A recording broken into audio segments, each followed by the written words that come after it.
안녕하세요, 여러분. 2025년 금융시장에 큰 변화들이 예정되어 있습니다. 혹시 놓치고 있는 건 아닌지 오늘 이 영상을 통해 꼭 알아두셔야 할 중요한 금융 소식들을 정리해 드리려고 해요. 이번 변화들은 우리 일상생활에 큰 영향을 미칠 수 있는데 몰라서 피해를 입지 않도록 미리 대비할 수 있도록 도와드리겠습니다.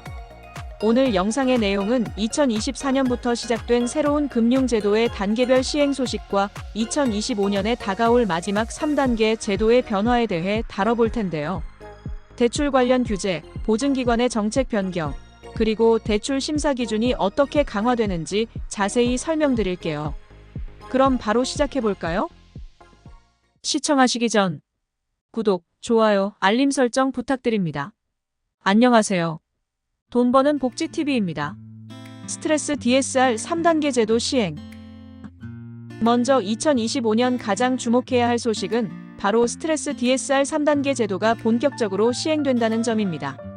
이미 지난해부터 이 제도가 단계적으로 시행되었지만 2025년 7월부터는 더욱 강화된 규제가 적용될 예정입니다.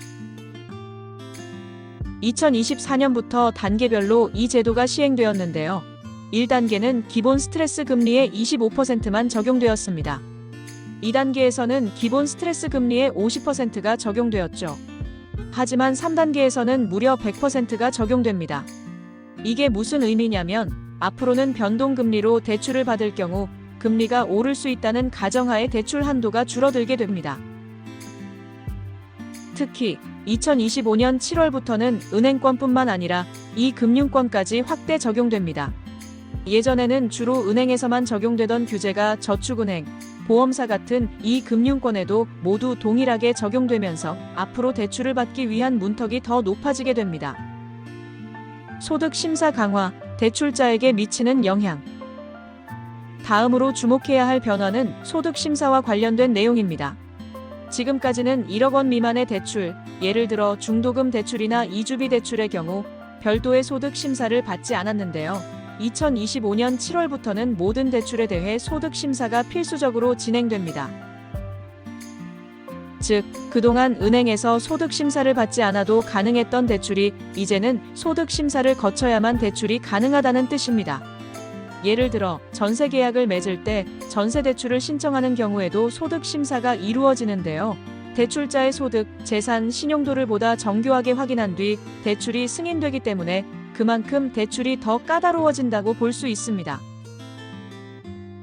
여기서 한 가지 더 중요한 변화가 있습니다.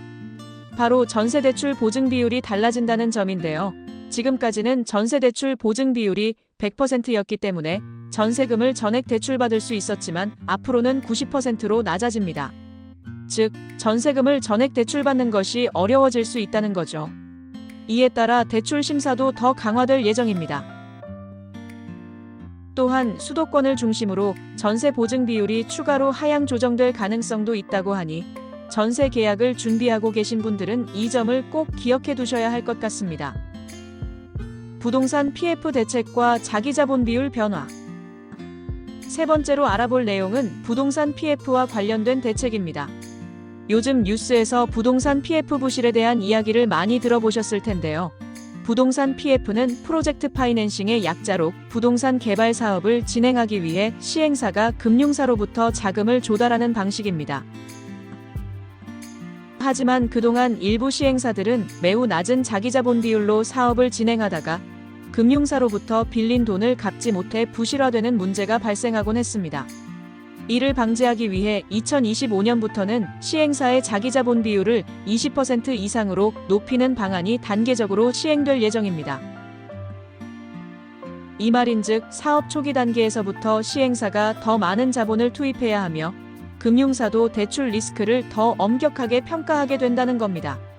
그동안은 시행사가 3에서 5%의 자기자본만으로 사업을 시작하는 경우가 많았는데 이제는 최소 20%의 자본을 확보해야 하므로 부동산 개발업계에도 큰 변화가 있을 것으로 예상됩니다. 가계대출 관리와 대출 총량 제한. 마지막으로 가계대출 관리와 관련된 변화입니다. 2025년부터는 가계대출이 더욱 엄격하게 관리될 예정인데요.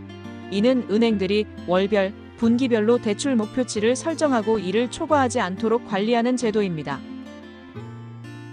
2024년 하반기에 이미 일부 은행들이 대출 목표치를 초과해 대출을 중단하거나 금리를 인상했던 사례가 있었는데요. 이에 따라 부동산 계약을 앞둔 소비자들이 큰 혼란을 겪기도 했습니다.